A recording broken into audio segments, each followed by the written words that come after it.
I want to tell you, and inshallah ta'ala then I'll open it up for questions. I don't want to make it like a too long of a lecture. I just wanted to present some of these ideas to you so you think what an amazing role you and I have to play on this earth.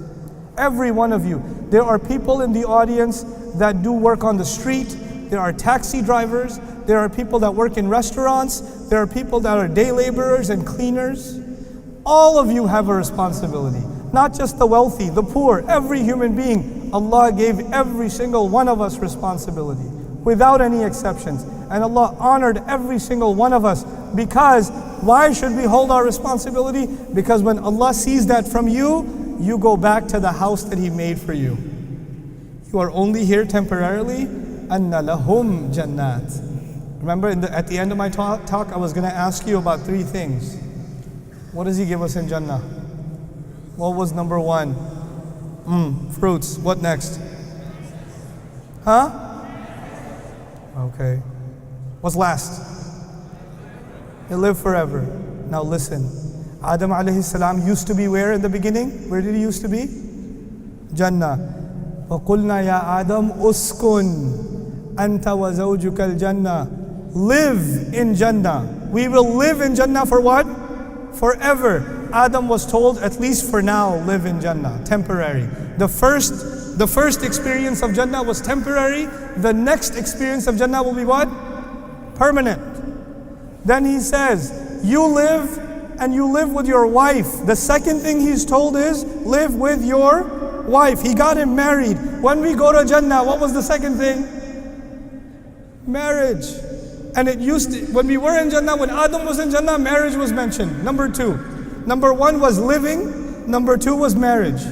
For us, number three was living. And number two was marriage. What was number one for us? What was number one? Any kind of fruit you want. Yes? Any kind of fruit you want. And number three for Adam was, you can have everything but not any kind of fruit. Stay away from one fruit. Yeah? So when we go back to Jannah, it will actually be better than Adam alayhi salam found it. It'll even be better. Because then when we go back, Allah is not going to say, okay, well, this is the tree of Adam, don't go near this one.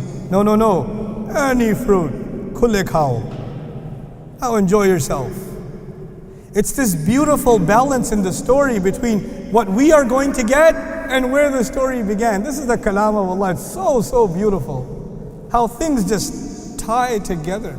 Everything just ties together, subhanallah. This is the gift of Allah to this ummah. Wallahi, people say the Muslims believe in the story of Adam and Eve. The Christians believe in the story of Adam and Eve. The Jews believe in the story of Adam and Eve.